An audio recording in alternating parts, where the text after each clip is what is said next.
अस्सलाम वालेकुम। आज का जो लेक्चर है उसका टॉपिक है exponential function, trigonometric function and hyperbolic function. तो सबसे पहला जो टॉपिक है वो है exponential function. If z is equal to x plus iota y, we define e to raise power z is equal to e to raise power x plus iota y which is equal to e to raise power x into cos Y plus iota sine y. यानी z जो है वो complex number है, उसको हमें पता है हम x प्लस आयोटा वाई वाली फॉर्म में लिख सकते हैं, किसी भी कॉम्प्लेक्स नंबर। अगर वो हमारे पास एक्सपोनेंट की पावर बन जाए, एक्सपोनेंशियल की पावर बन जाए, ई टू रेज पावर जी वाली फॉर्म में आ जाए, तो ई टू रेज पावर जी की जगह हम एक्स प्लस आयोटा वाई लिख सकते हैं। अगर हम इसको ओपन करें तो हमारे पास ई आयोटा वाई जो होता है वो हमारे पास होता है cos Y plus iota sine y के इक्वल, और वहाँ से हम उसकी वैल्यू पुट कर देंगे। ई आयोटा वाई जो होता है is equal to cos y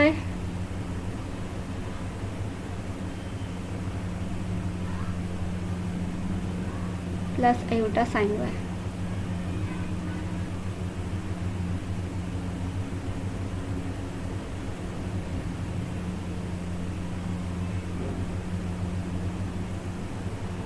यानी अगर एक्सपोनेंशियल में पावर हमारे पास कॉम्प्लेक्स नंबर की फॉर्म में, कॉम्प्लेक्स पार्ट उसकी पावर आ जाए, तो हम इसको इसी तरह से लिखते हैं। ये आपके पास जो आयोटा के साथ जो भी हमारे पास पार्ट होता है उसको हम लिखते हैं cos that value plus iota sign, और जो वैल्यू होती है वो हम लिख सकते हैं। तो ये एक्सपोनेंशियल आयोटा वाई वाली फॉर्म में होगा तो cos Y plus iota sine Y बन जाएगा। अगर यहाँ पे E to raise power X plus E to raise power iota Y था तो हमने एक्स अलग कर लिया, क्योंकि एक्स जो है वो रियल पार्ट है, वो E to raise power x ही रहेगा। लेकिन अगर इस पर एक्सपोनेंशियल पे आयोटा वाली फॉर्म में हमारे पास पावर है तो हम इसको cos Y plus iota sine y वाली फॉर्म में लिखते हैं। जिस तरह आपके पास डी मोवरेज थ्योरम जब अप्लाई करते हैं तो हम पावर जो होती है सिंपल, कॉम्प्लेक्स जो रियल पार्ट होता है उस पर डायरेक्ट पावर आ जाती है, लेकिन जो कॉम्प्लेक्स पार्ट होता है उसमें पावर हमारे पास किस तरह से आती है, वो आती है हमारे पास डी मोवरेज थ्योरम से, यानी cos n theta plus iota sine n theta. ये कॉम्प्लेक्स वाला ये वाला आयोटा वाई वाला पार्ट है वो हमारे पास बन जाएगा cos Y plus iota sine y के इक्वल। अगर x हमारे पास 0 है तो फिर ये क्या हो जाएगा, E to raise power 0 is equal to 1, बाकी क्या रह जाएगा cos Y plus iota sine Y. It can be verified that अब उसी एक्सपोनेंशियल फंक्शन जो हमारे पास है, अगर उसकी पावर जो है वो कॉम्प्लेक्स नंबर की फॉर्म में है तो ये दो प्रॉपर्टी सेटिस्फाई करती है। कॉम्प्लेक्स नंबर दोनों का अलग एक्सपोनेंशियल पावर वाली फॉर्म में है तो E to raise power z1 plus E to raise power z2 is equal to E to raise power z1 plus z2। ये वही वाला रूल है सेम जो हमने पहले भी पढ़ा हुआ है कि अगर हमारे पास बेस सेम हो और पावर डिफरेंट हो तो हम क्या करते हैं, पावर को ऐड कर देते हैं। तो यहाँ पे भी हमने क्या किया, इन दोनों पावर्स को ऐड कर दिया, क्योंकि बेस जो थी वो दोनों की ई ही थी। E to raise power z1 divide by E to raise power z2, तो हम क्या करते हैं जब बेस सेम हो तो अगर प्रोडक्ट हो रहे हैं दोनों नंबर तो हम मल्टीप्लाई कर देते हैं, और डिवाइड में हो तो हम क्या करते हैं जो डिनोमिनेटर वाला नंबर होता है उसको ऊपर ला के माइनस कर देते हैं।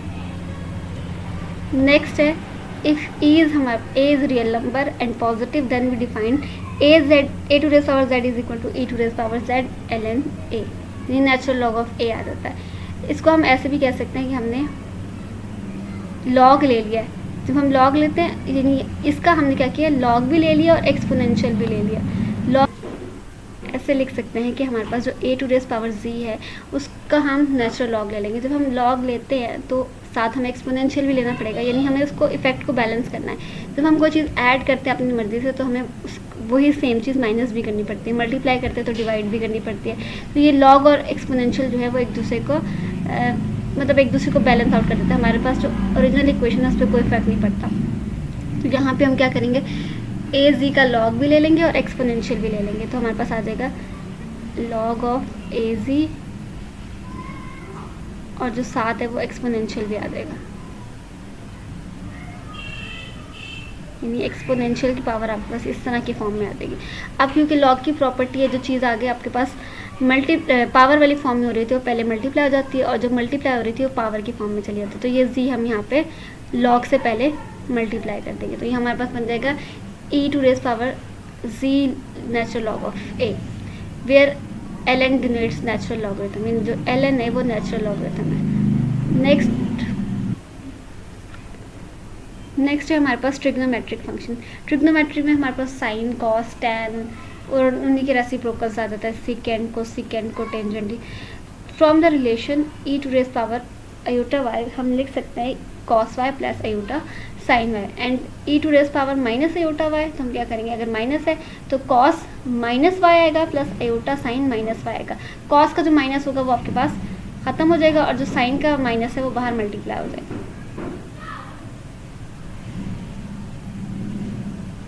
और जो साइन वाला वाई है माइनस वाई वो बाहर जाके ये आपको मल्टीप्लाई, ये जो आपके पास सेकंड टर्म है उससे पहले आपको नजर आ रहा है, ये आपके पास माइनस वाई कॉस का ख़त्म और साइन का जो है नेगेटिव वाई वो यहाँ पे आ जाएगा। अब अगर हम यहाँ से कॉस वाई निकालें तो हमें क्या करना पड़ेगा, दोनों टर्म्स को ऐड करना पड़ेगा। ऐड करने से जो होगा वो हमारे पास साइन वाई वाली टर्म खत्म हो जाएगी, 2 टाइम्स कॉस वाई वाली टर्म आ जाएगी और आपके पास हो जाएगा ई iota y plus e iota minus y, और ये कॉस के साथ जो 2 मल्टीप्लाई हो रहा था वो जाके डिवाइड हो जाएगा।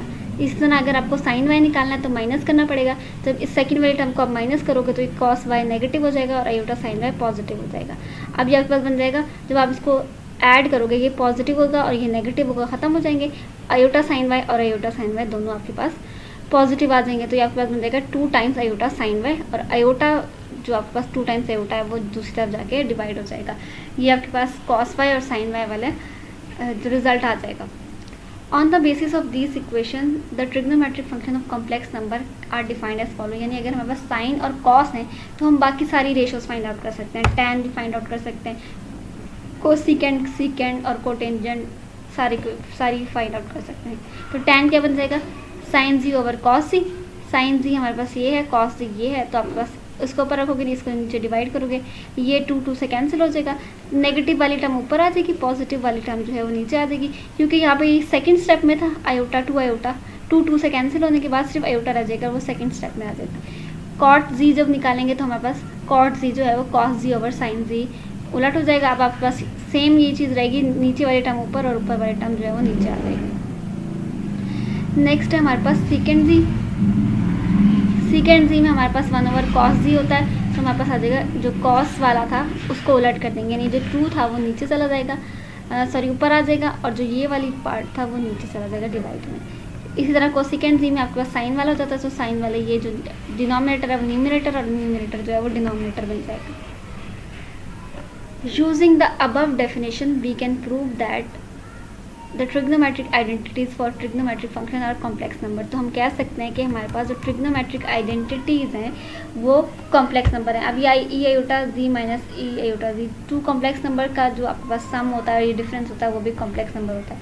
तो इस तरह से हम कह सकते हैं कि जो अगर आप सारे रिजल्ट देखो तो वो भी आपके पास कॉम्प्लेक्स नंबर ही आएंगे। यूजिंग अबव डेफिनेशन, तो हम अबव डेफिनेशन को देख कर ये कह सकते हैं कि trigonometric identities of trigonometric function of complex number, ये सारी हमारे पास ट्रिग्नोमेट्रिक आइडेंटिटीज़ हैं ऑफ फॉर कॉम्प्लेक्स नंबर, यानी साइन जी जो है, यहाँ जी जो है कॉम्प्लेक्स नंबर है, कॉस जी जो है जी कॉम्प्लेक्स नंबर है, टेन जी, यानी इस तरह से हम सारे जो ट्रिग्नोमेट्रिक आइडेंटिटीज़ फाइंड कर सकते हैं कॉम्प्लेक्स नंबर की। अब नेक्स्ट है हमारे पास ये जो ट्रिग्नोमेट्रिक आइडेंटिटीज़ हैं उनमें से फर्स्ट जो आती है sine square ji plus cos square Z is equal to 1। Sine Z का फॉर्मूला भी है, कॉस जी का फॉर्मूला भी है। साइन जी जो है वो E to raise power iota ji minus E to raise power minus iota ji divide by 2 iota, square आ जाएगा। कॉस स्क्वायर जी जो है मतलब कॉस जी का स्क्वायर आ जाएगा, कॉस की वैल्यू पुट कर देनी है। जो हमारे पास अगर इसका स्क्वायर लेने नीचे वाला आपके पास बन जाएगा 4 और आयोटा का स्क्वायर जो है वो -1 आ जाएगा, यहाँ -4 आ जाएगा, यहाँ A square plus 2ab minus B आ जाएगा। ए स्क्वायर क्या होगा, आयोटा जी के साथ 2 मल्टीप्लाई हो जाएगा, स्क्वायर जब लेंगे तो पावर के साथ 2 मल्टीप्लाई हो जाएगा। इधर आपके पास -2 आयोटा जी आ जाएगा और -2 ए और बी जो है आपके पास ये और ये, क्योंकि पावर एक पॉजिटिव है और एक नेगेटिव है, दोनों पावर जब ऐड होंगी तो आपके पास 0 ई टू रेस पावर 0 आ जाएगा यहाँ पे, तो वो 1 के इक्वल हो जाता है। नेक्स्ट है हमारे पास कॉस वाला, कॉस में भी सेम ये होगा, 2 स्क्वायर 4 हो जाएगा, ई iota Z A square plus B square plus 2ab, यानी आपके पास इसका स्क्वायर आ जाएगा तो ये 2 टाइम्स बन जाएगा, इसका स्क्वायर आ जाएगा तो 2 टाइम्स बन जाएगा। 2ab में जब आपके पास a और b जब क्योंकि बेस सेम है तो आयोटा जी और माइनस आयोटा जी ऐड हो जाएगा तो 0 हो जाएगा, E to raise power which is equal to 1। अब हम साइन स्क्वायर जी प्लस कॉस स्क्वायर जी करते हैं तो हमारे पास साइन स्क्वायर जी ये है और कॉस स्क्वायर जी ये है, एलसीएम हमारे पास 4 आ जाएगा। 2 साइन स्क्वायर जी जब इनको ऐड करेंगे प्लस ये आपके पास ऐड किया E to raise power 2 iota Z plus E to raise power minus 2 iota Z plus अब आपके पास ये आ जाएगा, क्योंकि ये नेगेटिव है और ये पॉजिटिव है तो आपके पास क्या होगा, जब एलसीएम लोगे तो 4 एलसीएम आएगा, लेकिन ये नेगेटिव होने की वजह से ऊपर जो है ये नेगेटिव, इसको नेगेटिव को पहले आप ऊपर मल्टीप्लाई करें ताकि हम इसको कंबाइन कर लें, तो ये नेगेटिव टर्म बन जाएगी, ये भी नेगेटिव बन जाएगी और ये पॉजिटिव बन जाएगी। अब यहाँ पर भी 4 होगा और यहाँ पर भी 4 होगा। जब आप उसको ऐड करेंगे तो ये नेगेटिव पॉजिटिव कैंसिल आउट हो जाएगा, ये नेगेटिव पॉजिटिव कैंसिल आउट हो जाएगा, ये -2 +2 बन जाएगा, +2 और +2 आपके पास +4 और नीचे भी +4 था, विच इज इक्वल टू 1 आ जाएगा। नेक्स्ट है hyperbolic functions. The hyperbolic function of complex number z are defined as, जो हमारे पास हाइपरबोलिक फंक्शन होते हैं वो डिफाइन होते हैं by the following formulas. Sine hyperbolic z is equal to E to raise power z minus E to raise power minus z divide by 2। अब यहाँ से सिर्फ आयोटा निकल गया, जो आपने साइन z और कॉस z निकाला था उसमें आपके पास आयोटा थी, यहाँ पर भी आयोटा था, यहाँ पे भी आयोटा था और साइन में नीचे डिनोमिनेटर में भी आयोटा था, वो आयोटा खत्म हो गए, बाकी फॉर्मूला वैसे ही है, E to raise power z minus E to raise power minus z divide by 2। और कॉस हाइपरबोलिक z जो है वो E to raise power z plus E to raise power minus z divide by 2।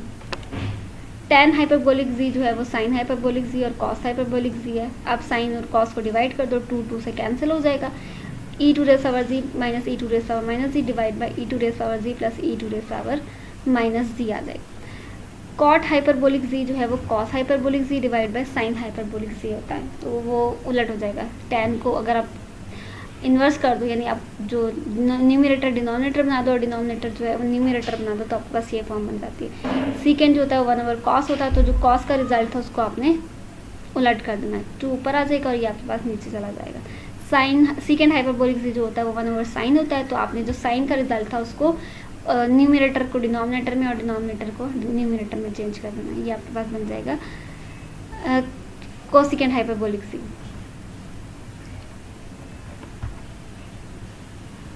Next है relationship between trigonometric and hyperbolic function Osborn rule, यानी trigonometric function अगर आपने देखे और हाइपरबोलिक फंक्शन आपने देखे हो तो वो काफ़ी सिमिलर थे, सिर्फ आयोटा जो है वो माइनस अगर आप इसमें से निकाल दो तो वो आपके पास सेम ही बन जाते हैं ऑलमोस्ट। तो यहाँ पर अगर हमारे पास साइन आयोटा जी, कॉस आयोटा जी या tan आयोटा जी है तो उसको उसमें और हाइपरबोलिक फंक्शन में क्या डिफरेंस है वो हमने देखा, क्या रिलेशनशिप है वो हमने फाइंड आउट करना है। ई जो हमारे पास आयोटा जी, अगर यहाँ पर हम साइन की जगह आयोटा जी ले लें तो साइन वाले फॉर्मूले में हमारे पास था यहाँ पे e iota ji minus e minus iota ji divide by 2 iota, यानी अब ये साइन में हमारे पास ऑलरेडी यहाँ पे सिर्फ जी होता है तो हम लिखते हैं e iota ji minus e minus iota ji divide by 2 iota. अब यहाँ आयोटा जी लिखा है तो हमने आयोटा के साथ आयोटा जी रखना है और यहाँ पर भी आयोटा जी आ जाएगा, क्योंकि फॉर्मूला जो डिफाइन है वो सिर्फ जी के लिए डिफाइन था तो वहाँ पे एक आ रहा था। अगर आयोटा में फॉर्मूले में ऑलरेडी आयोटा है और यहाँ पर हम आयोटा वाली वैल्यू खुद से पुट करें तो वो जी की जगह, बल्कि जी की जगह यहाँ भी आयोटा जी आ जाएगा और यहाँ भी आयोटा जी आ जाएगा और नीचे तो 2 आयोटा फॉर्मूले में होता ही है। तो आयोटा जी हमारे पास क्या बन जाएगा, आयोटा स्क्वायर -1 और ये माइनस और ये भी आयोटा स्क्वायर -1 तो ये प्लस हो जाएगा, यहाँ से प्लस हो जाएगा, नीचे हमारे पास आयोटा। अब हम क्या करेंगे, आयोटा मल्टीप्लाई भी कर देंगे और डिवाइड भी कर देंगे, क्योंकि ये वाला ऊपर वाला पार्ट तो कुछ हमारे पास हाइपरबोलिक में आयोटा नहीं है लेकिन डिनोमिनेटर में आयोटा है, तो उसको ख़त्म करने के लिए हम आयोटा मल्टीप्लाई भी कर देंगे और डिवाइड भी कर देंगे। जब मल्टीप्लाई किया और डिवाइड किया तो हमारे पास नीचे क्या हो जाएगा, आयोटा स्क्वायर -1, तो उस -1 को ऊपर मल्टीप्लाई कर देंगे। इससे क्या होगा, ये नेगेटिव वाला पॉजिटिव हो जाएगा और जो पॉजिटिव वाला था वो नेगेटिव बन जाएगा, यानी ऊपर जो नेगेटिव थी यानी पॉजिटिव जी, जो पावर पॉजिटिव वाला नेगेटिव था वो अब पॉजिटिव हो जाएगा और जो पावर नेगेटिव वाला पॉजिटिव था वो नेगेटिव हो जाएगा और नीचे हमारे पास 2 रह जाएगा और साथ ही आयोटा मल्टीप्लाई हो जाएगा।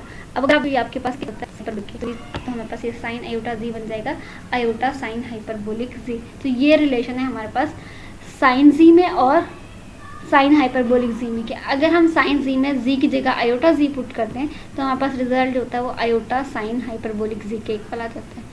इसी तरह अगर आप कॉस आयोटा जी में पुट करो, क्योंकि साइन में तो आयोटा, साइन में आपके पास जो आयोटा जी होता है उसमें आयोटा मौजूद होता है तो उसको भी आपको रिप्लेस करने के लिए आयोटा मल्टीप्लाई करना पड़ेगा। कॉस आयोटा जी में आपके पास आयोटा डिनोमिनेटर में नहीं होता इसलिए हमें मल्टीप्लाई भी नहीं करना पड़ेगा, तो यहाँ पे हमारे पास जो कॉस आयोटा जी है वो equal to cos hyperbolic Z आ जाएगा। हम डायरेक्ट क्या करेंगे, जहाँ आपके पास आयोटा वाले फॉर्म में जी था वहाँ पे, कॉस जी में आपके पास आयोटा, जहाँ जी था वहाँ पे आयोटा जी रिप्लेस कर देना है, आयोटा स्क्वायर -1 और यहाँ पे भी -1 हो जाएगा। अब क्योंकि यहाँ बीच में पॉजिटिव है, यहाँ पर क्योंकि नेगेटिव था और एक पॉजिटिव था, तो वहाँ पे जब हमने यहाँ पे आयोटा जी और ये नेगेटिव पॉजिटिव चेंज हुआ था तो फ़र्क पड़ गया था, पॉजिटिव वाले के साथ नेगेटिव साइन आ गया था और नेगेटिव वाले के साथ पॉजिटिव साइन हो गया था, उलट हो गया था। लेकिन कॉस में क्योंकि दोनों ही पॉजिटिव है तो आयोटा स्क्वायर नेगेटिव हो जाएगा और ये पॉजिटिव हो जाएगा, तब भी इस पॉजिटिव और इस पॉजिटिव पे तो कोई फ़र्क नहीं पड़ेगा। अभी भी आपके पास दोनों टर्म्स पॉजिटिव में, आप इसको पहले लिख सकते हो और इसको बाद में लिख सकते हो। नीचे 2 था, वही हमारे पास कॉस हाइपरबोलिक जी में भी 2 ही होता है और कॉस जी में भी 2 ही होता है, आयोटा नहीं होता इसमें, तो हमारे पास ये equal to cos hyperbolic Z के इक्वल आ जाएगा। नीचे है tan iota Z, tan iota Z जो होता है वो sine iota ji divide by cos iota Z के इक्वल होता है। यहाँ पे आपके पास आ जाएगा iota sine hyperbolic Z divide by cos hyperbolic Z, क्योंकि जो साइन आयोटा जी है वो किसके इक्वल है, आयोटा साइन हाइपरबोलिक जी के, और कॉस आयोटा जी जो है वो कॉस हाइपरबोलिक जी के इक्वल है, इनकी वैल्यूज पुट कर दी। अब sine hyperbolic Z divide by cos hyperbolic Z is equal to tan hyperbolic Z आ गया। सिमिलरली वो कह रहे हैं हम प्रूव कर सकते हैं कि उलट वाले फॉर्मूला, यानी हमने साइन जी कॉस जी और tan जी में जी की जगह आयोटा जी पुट किया तो हमारे पास हाइपरबोलिक वाले फंक्शन बन गए। सेम इसी तरह से अगर हाइपरबोलिक वाले फंक्शन में आपने क्या करना, आयोटा जी पुट कर देंगे तो आपके पास वो साइन जी वाले फॉर्मूलाज बन जाएंगे, इसी तरह कॉस जी वाले फॉर्मूलाज बन जाएंगे। नेक्स्ट है हमारे पास शो दैट, एग्जाम्पल है Z cos Z is equal to cos X cos hyperbolic Y minus iota sine X sine hyperbolic Y, where Z is equal to x plus iota Y. हमने prove करना, हम cos जी ले लेंगे और जी की जगह उसकी वैल्यू पुट कर देंगे, Z is equal to x plus iota Y के इक्वल है। अगर हम फॉर्मूला ओपन करें तो cos alpha cos beta minus sine alpha sine beta के इक्वल आ जाएगा। कॉस अल्फा तो कॉस एक्स ही रहेगा, कॉस बीटा जो है वो हमारे पास कॉस आयोटा वाई, हमने अभी पढ़ा है ऊपर जो रिलेशन पढ़े थे कि कॉस आयोटा वाई, अगर हम यहाँ पर हमने पढ़े थे कॉस आयोटा तो ये वाई आ जाता है, तो ये आपके पास क्या बन जाएगा, कॉस हाइपरबोलिक वाई। इसी जी को हम वाई से रिप्लेस कर दें तो यही हमारे पास ये बन जाएगा, cos iota Y is equal to cos hyperbolic Y minus sine Y, sine X आ जाएगा, साइन आयोटा वाई जो था वो हमारे पास था आयोटा साइन हाइपरबोलिक जी, तो हम क्या करेंगे यहाँ पे साइन आयोटा वाई की जगह iota sine hyperbolic y put कर देंगे और ये sine x as it is रहेगा। यही हमने प्रूव करना था, लेफ्ट हैंड साइड और राइट हैंड साइड में वापस में इक्वल होंगे। एग्जाम्पल नंबर 16 है, prove that sine hyperbolic z1 plus z2 is equal to sine hyperbolic z1 cos hyperbolic z2 plus cos hyperbolic z1 sine hyperbolic z2 आ गया। We know that sine u1 plus u2 या alpha plus beta भी अगर हम form में ले लें तो sine u1 cos u2 plus cos u1 sine u2, यानी साइन अल्फा प्लस बीटा वाली फॉर्म में जो हमने फॉर्मूलाज पढ़े हुए sine alpha cos beta plus cos alpha sine beta होता है, उसमें यहाँ पे उन्होंने बस u1 और u2 लिख दिए और वो कहना है अगर u1 u2 कॉम्प्लेक्स नंबर्स हैं तो हमारे पास u1 is equal to iota z1 आ गया और u2 जो है वो आयोटा z2 के इक्वल ले लिया। अब यहाँ पे u1 की जगह आयोटा z1 पुट कर दिया और u2 की जगह आयोटा z2 पुट कर दिया, आयोटा दोनों से कॉमन निकल के बाहर आ गया, बाकी अंदर आ गया z1 प्लस z2। अब लेफ्ट हैंड साइड पे राइट हैंड साइड पे भी हमने यही करना है, साइन u1 की जगह आयोटा z1 पुट कर दिया और u2 की जगह आयोटा z2। इसी तरह नेक्स्ट में भी कॉस u1 की जगह आयोटा z1 और साइन u2 की जगह आयोटा z2 पुट कर दिया। साइन में से आयोटा साइन का जो आयोटा जी था वो उसमें से आयोटा साइन हाइपरबोलिक z1 आएगा और कॉस में आयोटा नहीं आता, कॉस हाइपरबोलिक z2 आ जाता है। यहाँ पर भी क्या होगा, कॉस हाइपरबोलिक z1 बन जाएगा, आयोटा खत्म हो जाएगा और साइन में क्या होगा, आयोटा जिस तरह नेगेटिव साइन होता है कि जो कॉस होता है वो नेगेटिव साइन को ख़त्म कर देता है और जो साइन होता है उसमें से नेगेटिव साइन बाहर कॉमन निकल जाता है। इसी तरह आयोटा के साथ भी यही है, जो कॉस होगा उसका आयोटा ख़त्म हो जाएगा और हाइपरबोला आ जाएगा साथ, जो साइन होगा उसमें आयोटा ख़त्म नहीं होगा, बाहर कॉमन हो जाएगा और साइन में हाइपरबोला आ जाएगा। तो ये भी हमारे पास साइन हाइपरबोलिक z1 और आयोटा साथ आ गया साइन के, और कॉस का जो आयोटा था वो ख़त्म हो गया और हाइपरबोलिक आ गया। इसी तरह सेकेंड टर्म में भी हमने यही करना, फिर आयोटा हम कॉमन निकालेंगे क्योंकि इस टर्म में भी आयोटा है और इस टर्म में भी आयोटा है। आयोटा कॉमन निकला तो हमारे पास sine hyperbolic z1 cos hyperbolic z2 plus cos hyperbolic z1 sine hyperbolic z2 के इक्वल आ गया। अब ये आयोटा जो था लेफ्ट साइड पर भी था और राइट साइड पर भी था, दोनों से हमारे पास कैंसिल हो गया। बाकी जो बच्चा वो था sine hyperbolic z1 plus z2 sine hyperbolic z1 plus cos hyperbolic z2 plus cos hyperbolic z1 into sine hyperbolic z2। यही हमने प्रूव करना था। अभी हमारे पास एक्सरसाइज नंबर 1.3 क्वेश्चन नंबर 1 जो है उसका फर्स्ट पार्ट है, show that e to raise power z is never zero, यानी एक्सपोनेंशियल की पावर अगर z है तो वो z जो है कॉम्प्लेक्स नंबर है तो वो कभी भी ज़ीरो के इक्वल नहीं होगा। e to raise power z जो है अगर हम e to raise power minus z से कर दें उसको प्रोडक्ट, तो हमारे पास क्या आ जाता है e to raise power 0 which is equal to 1 and e to raise power minus z e to raise power plus z। इसको भी अगर हम एंड क्योंकि बेस से में पावर ऐड हो जाएंगे, ये भी e to raise power 0 equal to 1 आ जाएगा। यानी कॉम्प्लेक्स नंबर चेंज करने से हमारे पास, क्योंकि e टू फिक्स ही है ना, उसका तो वैल्यू फिक्स्ड है, वो कभी भी चेंज नहीं होगी। जो z है वो पावर जो है वो वेरिएबल है, वो चेंज हो सकती है। उसको हम अगर negative e to raise power minus z से मल्टीप्लाई भी कर दें इस पूरे नंबर को, ज़्यादा से ज़्यादा हम यही कर सकते हैं ना, ये पावर 0 कर दें, क्योंकि e तो 0 हो नहीं सकता, इस पावर को हम नेगेटिव कर सकते हैं। तो वो हम करके देख लेते हैं, हमारे पास e टू रेज पावर 0 है विच इज़ इक्वल टू 1 आ जाता है। इसी तरह नेगेटिव को पॉजिटिव से करके देखें तब भी हमारे पास e to raise power 0 is equal to 1 आ जाता है। तो हमारे पास मल्टीप्लिकेटिव इन्वर्स अगर हम e to raise power z का से मल्टीप्लाई करें तब हमारे पास क्या होता है, उसकी वैल्यू 0 के इक्वल नहीं आती और किसी तरह से भी वो 0 नहीं आ सकता। बस एक ही केस था, अगर e to raise power minus z से उसकी मल्टीप्लिकेटिव इन्वर्स से अगर हम उसको मल्टीप्लाई करके देख लें, क्योंकि e फिक्स है, जो वेरिएबल है वो z है, उसको अगर हम 0 भी बना दें तब भी इस पूरे रिजल्ट का जो आंसर, मतलब पूरा जो हमारे पास रिजल्ट निकलेगा वो इक्वल टू 1 आ रहा है। वो क्योंकि पावर 0 जाती है इक्वल टू 1 आ जाता है, वो 0 किसी भी केस में नहीं आ सकता। यही हमने प्रूव करना था कि हमारे पास e to raise power z है वो कभी भी 0 के इक्वल नहीं होगा। नेक्स्ट है, show that e to raise power iota z modulus is equal to 1। e to raise power iota z जो होता है cos z plus iota sine z, अभी हमने पढ़ा था आयोटा y था तो cos y plus iota sine y के इक्वल आ गया था। मॉडुलस का स्क्वायर ले लिया। मॉडुलस जो होता है वो हमारे पास किसके इक्वल होता है, अगर ये x प्लस वाई का मॉडुलस होता है तो x square plus iota y का मॉडुलस होता है, तो हमारे पास होता है रियल पार्ट का square plus iota imaginary part का स्क्वायर। तो रियल पार्ट ये है, उसका स्क्वायर आ गया, और इमेजिनरी पार्ट साइन वाला है तो उसका स्क्वायर आ गया। Cos square theta plus sine square theta equal to 1 होता है। कॉस स्क्वायर जी प्लस साइन स्क्वायर जी जो है उसी फॉर्मूला से हमारे पास इक्वल टू 1 आ जाएगा। 1 का मतलब क्या है, ई आयोटा जी मॉडुलस जो है वो ग्रेटर देन 0 है। प्रूव हमने करना था इक्वल टू 1 है और वो इक्वल टू 1 आ गया, क्योंकि अगर हम इसका स्क्वायर भी ले लें तो स्क्वायर भी इक्वल टू 1 आ जाएगा, क्योंकि मॉडुलस का हमने स्क्वायर लेना है। मॉडुलस हमारे पास जो था 1 प्लस 1 का स्क्वायर रूट 1 आ गया, और अगर इसका स्क्वायर भी ले लेंगे तो आंसर 1 आएगा, और हमने इक्वल टू 1 ही प्रूव करना था और वो प्रूव हो गया।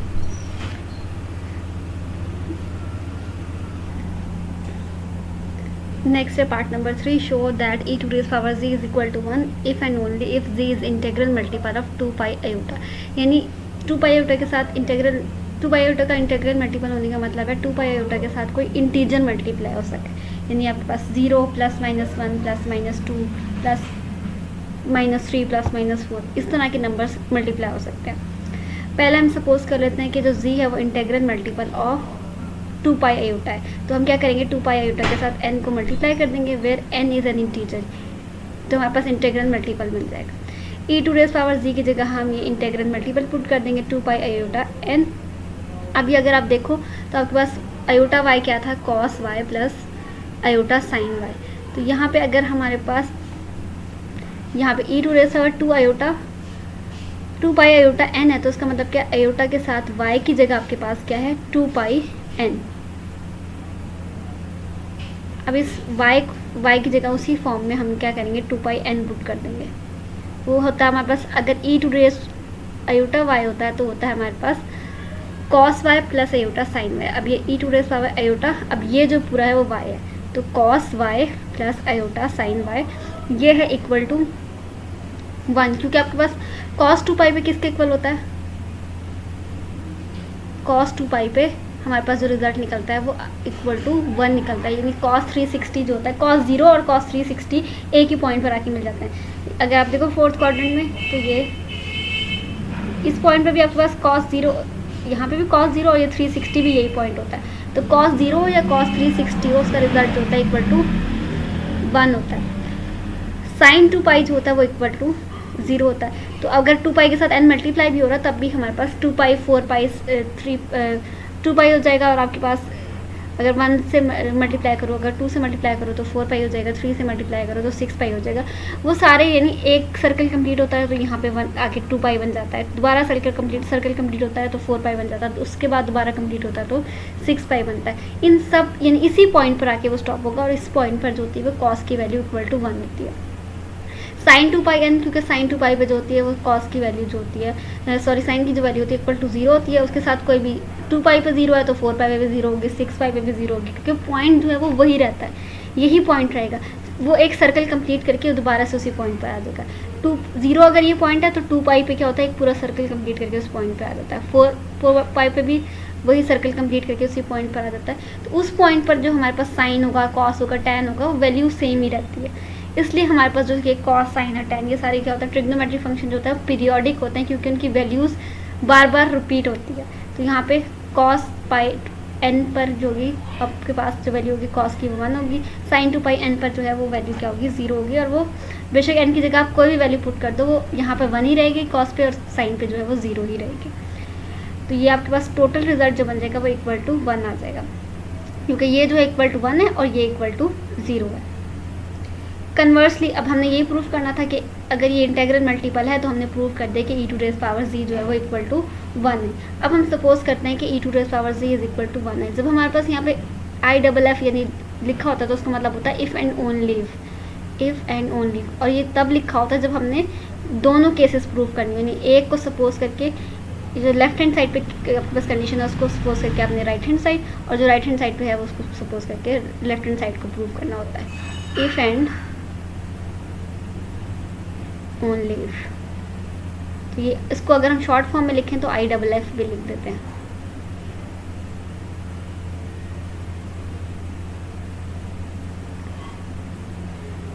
अब हमने वो फर्स्ट वाला तो केस प्रूव कर दिया, हमने ये लेट किया कि इंटेग्रल मल्टीपल है और उसको यूज़ करते हुए e to raise power z is equal to 1 prove करते हैं। अब हमने प्रूव करना है कि जो e to raise power z है वो इक्वल टू 1 है, ये ट्रू है, इसको यूज़ करते हुए हमने इंटेग्रल मल्टीपल प्रूव करना है। तो हम क्या करेंगे, z is equal to x plus iota y होता है, e to raise power x plus iota y, इसको हमने पहले ही पढ़ लिया था कि e टू रेज पावर अलग हो जाएगा, e to raise power iota y अलग हो जाएगा, और वो बन जाता है cos y plus iota sine y, और ये हमने कह दिया था इक्वल टू 1 है। 1 को हम लिख सकते हैं 1 प्लस 0 आयोटा। अब हम रियल पार्ट और इमेजिनरी पार्ट को कंपेयर कर लेंगे।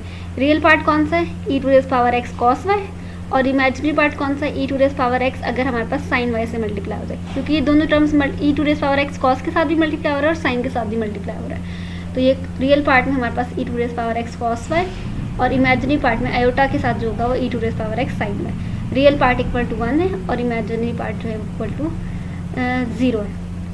अब पहले ही हमने फर्स्ट जब इसका एक्सरसाइज का क्वेश्चन किया उसमें हमने पढ़ा है कि e to raise power z जो होता है वो इक्वल टू 0 कभी नहीं हो सकता। तो यहाँ पर भी क्या है, e टू रेज मतलब e की पावर हम कुछ भी ले लें, नेगेटिव पॉजिटिव कुछ भी, जो e है वो कांस्टेंट है, तो हमारे पास e to raise power x जो है वो नॉन इक्वल टू 0 आएगा, चाहे इसकी पावर हम 0 ले लें तब भी आंसर हमारे पास 1 आएगा। तो ये e to raise power x जो है वो तो इक्वल टू 0 नहीं है। तो इसका मतलब कि अगर हम सेकंड में देखें तो अगर ये 0 नहीं है तो ये साइन वाई 0 है, क्योंकि दो नंबर्स का प्रोडक्ट इक्वल टू 0 तब हो सकता है या तो दोनों 0 हो या कम से कम एक तो इनमें से 0 हो। अगर e to raise power x हमारे पास 0 नहीं है, क्योंकि ये प्रूव हो चुका है कि ये 0 नहीं है, लेकिन साइन y तो 0 हो सकता है, तो इसका मतलब क्या है, साइन y 0 है, क्योंकि और कोई केस नहीं है। अगर प्रोडक्ट में दोनों में से कोई एक 0 है तो वो ex नहीं है, वो साइन y ही है।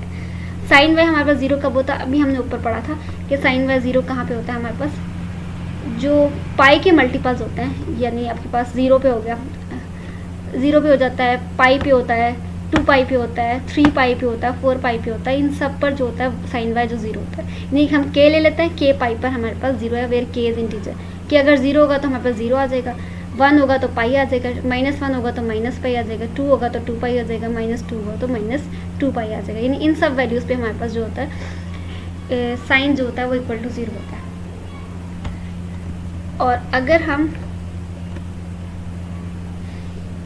वाई, क्योंकि हमने कॉस वाई निकालना है ना, साइन वाई और कॉस वाई। अगर हम कॉस वाई निकालें तो कॉस वाई का रिजल्ट क्या निकलेगा, साइन वाई तो इक्वल टू 0 आ गया। कॉस वाई हमारे पास क्या निकलेगा, कॉस के पाई, वाई की जगह उसकी वैल्यू पुट कर दी। के पाई पे जो हमारे पास कॉस की वैल्यूज होती है वो -1 होता है, यानी -1 टू रेज पावर के होता है। कॉस 0 पे होता है 1, अगर आप के की जगह 0 रखोगे तो यहाँ पर भी 0 आएगा। किसी चीज़ की पावर 0 होती है तो इक्वल टू 1 आ जाएगा। यानी अगर आप के और ये पूरा रिजल्ट निकाल लो, अगर आपने के 0 रखा तो आपके पास 1 आ जाएगा, के 1 रखा तो आपके पास -1 आ जाएगा। यानी आपके पास जो 1 रखोगे तो आपके पास कॉस पाई बन जाएगा, और कॉस पाई पे जो होती है वो वैल्यू -1 होती है। इसी तरह आप 2 रखोगे तो आपके पास के की जगह रिजल्ट है 1 आ जाएगा। यानी इवन नंबर्स पे आपके पास यहाँ पे 0 आ रहा है और नंबर्स पे आपके पास 1 आ रहा है। अब कॉस के पाई जो है वो -1 टू रेज पावर के इक्वल आ जाता है, क्योंकि कॉस के पाई कभी 1 आ रहा है, कभी -1 आ रहा है, कभी 1 आ रहा है, कभी -1 आ रहा है, तो हमने -1 टू रेज पावर के ले लिया, क्योंकि जो के की वैल्यू उसके अकॉर्डिंग वो पॉजिटिव और नेगेटिव आ रहा है। अब यहाँ पे हमने इसकी जगह, क्योंकि हमने ये पुट निकालना है, वैल्यू फाइंड आउट करनी है, तो e to raise power x और cos y की वैल्यू हमने निकाली, वो -1 टू रेज पावर k है और इक्वल टू 1 आ गई। ये हमारे पास थर्ड इक्वेशन बन गई। अब e to raise power x जो है वो ग्रेटर देन 0 होता है। हमने एक और क्वेश्चन पढ़ा था कि उसका मॉडुलस जो है 1 के इक्वल है, और वो जो खुद नंबर होता है वो हमेशा ग्रेटर देन 0 होता है। And so does -1 to raise power k। अब ये भी ग्रेटर देन 0 है, और जो आपके पास -1 टू रेज पावर k है वो भी ग्रेटर देन 0 आना चाहिए, as right hand side is 1 which is greater than 0।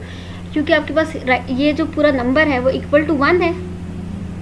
Equal to 1 तब होता है जब आपके पास ये वाला जो पार्ट, क्योंकि आपके पास इक्वल टू 1 है तो ये और ये इन दोनों का प्रोडक्ट भी इक्वल टू 1 ही आएगा। और अगर कोई एक नंबर नेगेटिव आ जाए इनमें से तो आंसर तो इक्वल टू 1 नहीं आएगा, आंसर तो नेगेटिव हो जाएगा। इसका मतलब हमें ये भी पॉजिटिव होना चाहिए और ये भी पॉजिटिव होना चाहिए, तो तभी आपके पास पॉजिटिव नंबर बनेगा। या दोनों नेगेटिव हो या दोनों पॉजिटिव हो। ये नेगेटिव नहीं है तो फिर कोई केस ही नहीं। अगर ये नेगेटिव होता तो ये भी नेगेटिव होता, तो दोनों पॉजिटिव हो सकते। अब ये तो कभी नेगेटिव हो ही नहीं सकता, तो इसका मतलब है ये भी पॉजिटिव है, तभी पॉजिटिव आपके पास राइट हैंड साइड पॉजिटिव आ रहा है। तो इसलिए हमारे पास क्या है, ये भी पॉजिटिव नंबर है। के मस्ट बी इवन, इसका मतलब है पॉजिटिव कहाँ आ रहा है, 2 पे आ रहा है, 0 पे आ रहा है, आगे 4 पे आएगा। इसका मतलब जो के है वो इवन नंबर है। नेगेटिव वाले हम, जहाँ पे नेगेटिव कॉस की वैल्यू है वो हम छोड़ देंगे, सिर्फ हम पॉजिटिव लेंगे 1 और 2। इसका मतलब के इवन नंबर है, तो हम क्या करेंगे, के की जगह इवन नंबर पुट कर देंगे 2n। जब इवन नंबर पुट करोगे तो आपके पास e to raise power x is equal to 1 आ जाएगा। और किसी चीज़ की पावर अगर x है और वो इक्वल टू 1 है तो मतलब x जो है वो 0 के इक्वल, तो हम z रख देंगे, z 0 plus iota y। Iota y की जगह y की वैल्यू k पाई आ जाएगी। और हमने पढ़ लिया कि k जो है वो इवन है, तो इवन की जगह हम 2n पुट कर देंगे, क्योंकि इवन नंबर को हम 2n वाली फॉर्म में लिख सकते हैं। और ये हमारे पास 2 पाई आयोटा n बन जाएगा। और ये z हमारे पास बन गया integral multiple of 2 pi iota. यही हमने प्रूव करना था। आज के लेक्चर में हमने ये क्वेश्चन डिस्कस करने थे। अब नेक्स्ट जो उनके पार्ट्स हैं वो हम नेक्स्ट लेक्चर में डिस्कस करेंगे।